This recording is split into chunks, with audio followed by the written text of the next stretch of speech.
यलया यशोधर महाविहार बुबाया दिगिया पुनर्निर्माण कोचागुदु शनिबाजुको ज्याचोले प्रतिनिधि सभाया सभामुख देवराज खिमेरे दिगिया उलेज्यालिसे शिलापत्रया अनावरण यानादि गुख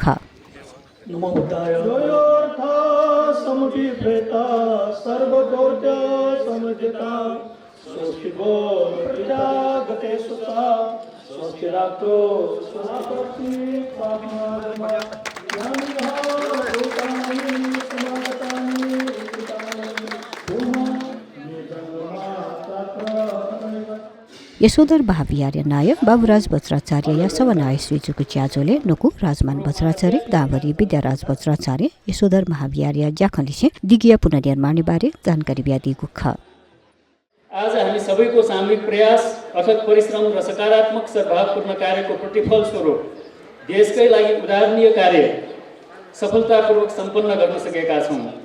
करिब 1500 वर्ष पुरानो विद्याधर संस्कारित यशोधर महाविहार परिषदमा अवस्थित नेपाल सम्वत 536 को ताम्रपत्र अनुसार दानपटी भार्या विजयलक्ष्मी पुत्र वर्णद्वारा श्री चक्रसम्बर वज्रबाराईको स्थापना गरी निर्माण गरिएको डिगी घर जीर्ण भई जगदेखि पुनः निर्माण गर्ने महत्त्वपूर्ण कार्य न हामीभन्दा अगाडिको पुस्ताले गर्न पायो न आगामी केही पुस्ताले गर्नुपर्नेछ।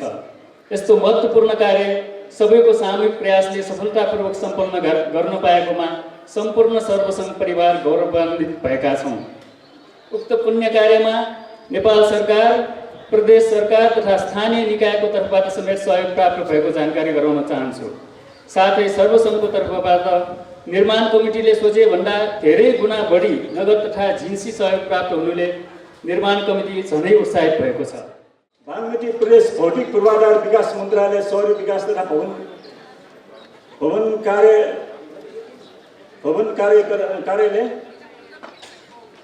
कार्यालय 29,26,693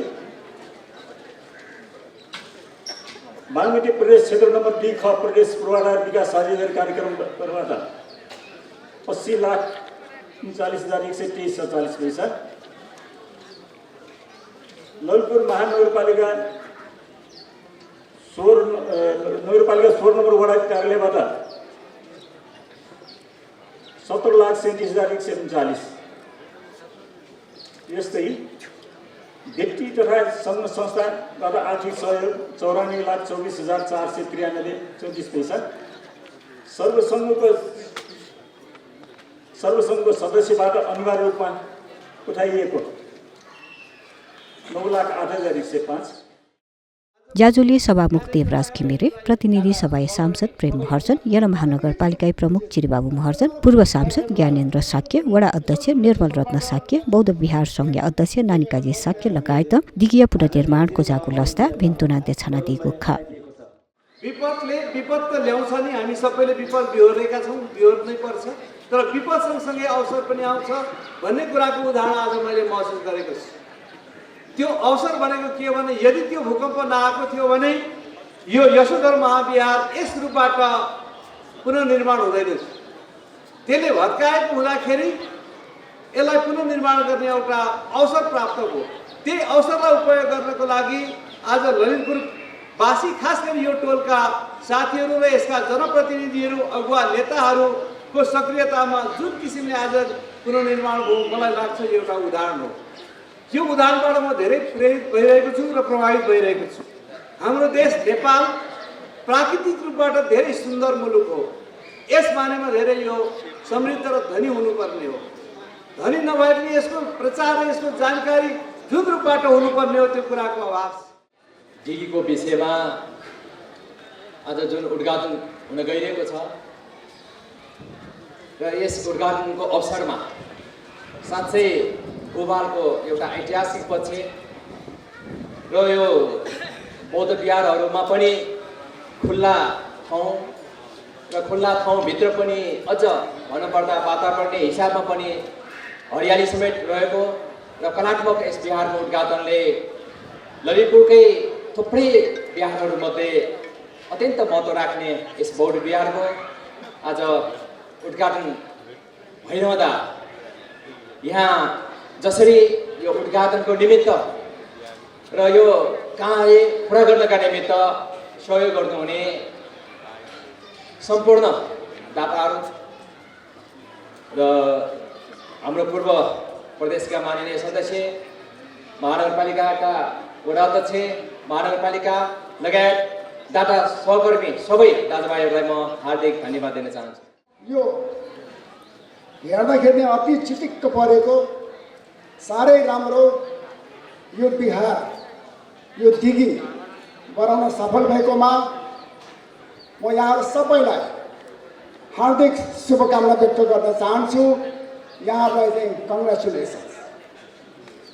र अनि यो बिहार बनाउनको निमित्त नेतृत्व गर्नुहुने हाम्रो बाबुराज भद्राचार्यजी, अनि यो बिहारको निमित्त एकदमै ठुलो रकमको जोहो गरिदिने हाम्रो ज्ञानेन्द्र साक्यज्यू, हाम्रै 16 नम्बर वडाका वडाध्यक्ष निर्मल रत्न साक्य लगायत अन्य सबैलाई हार्दिक धन्यवाद ज्ञापन गर्न चाहे। यहाँहरू सबैलाई धेरै धेरै धन्यवाद।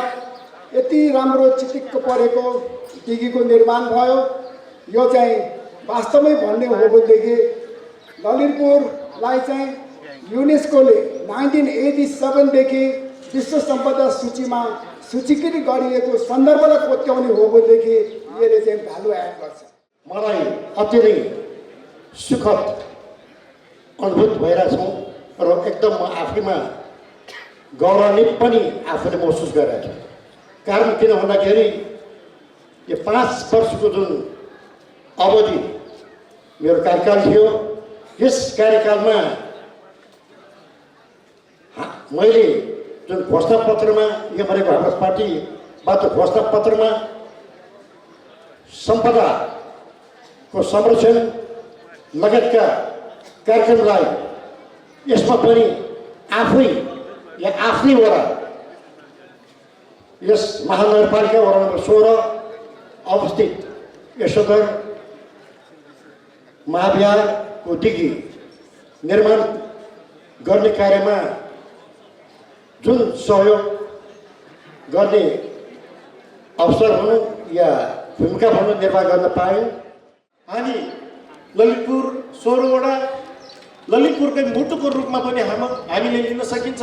किन भन्दाखेरि हाम्रो वडा ललितपुरमा पाटनको पाटन दरबार क्षेत्रदेखि लिएर हिरण्यवर्धन महाविहार जुन चाहिँ हाम्रो युनेस्कोको विश्व सम्पदा सूचीमा सूचीकृत छ, यस्तो अति नै महत्त्वपूर्ण स्थान रहेको यो हिरण्यवर्धन महाविहार, अक्षेश्वर महाविहार लगायत अन्य भागहरू थुप्रै रहेको यस वडा र यहाँ भएका जात्रा पर्वहरू पनि थुप्रै छन्। अनुबन्धी रूपमा महत्त्वपूर्ण जात्रा पर्वहरू रहेको यस वडामा यो एउटा पुरानो बिहार सँगसँगै जोडिएको यो दिघी पुनर्निर्माण आवश्यकता अनुसार सम्पन्न भएको छ। त्यसमा हाम्रो ललितपुर महानगरपालिका लगायत प्रदेश सरकारले थुप्रै सहयोग दिनुभएको छ। त्यस्तै यहाँहरूको पनि सम्पूर्ण क्षेत्रबाट थुप्रै सहयोगहरू प्राप्त भएको छ। बुद्ध धर्मको प्रचार प्रसार गर्ने, हाम्रो सांस्कृतिक सम्पदालाई संरक्षण गर्ने र हाम्रा जीर्ण भएका बिहारहरूलाई जीर्ण उद्धारमा सहज भूमिका खेल्ने गर्दै आएकोमा हाम्रो बौद्ध बिहार सङ्घले पनि यसलाई भूमिकाको रूपमा हामीले अगाडि बढेका छौँ। यसको रूपमा जुन बेला माननीय ज्ञानेन्द्र साक्य निर्वाचित हुनुभयो, हामीले पहिला पनि बौद्ध बिहार सङ्घले हरेक बिहारलाई चाहिँ निर्माण गर्नेमा महानगरपालिकामा गएर त्यो बेला मेयर साहबहरू निर्वाचित हुनुभएको थिएन।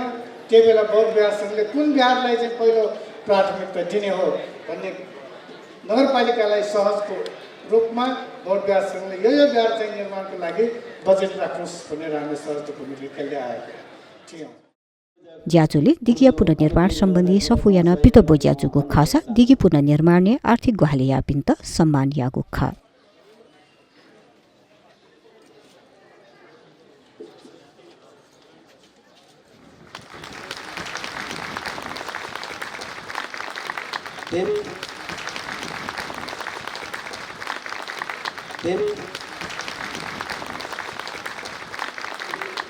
आभार प्रकट गर्न चाहन्छौँ।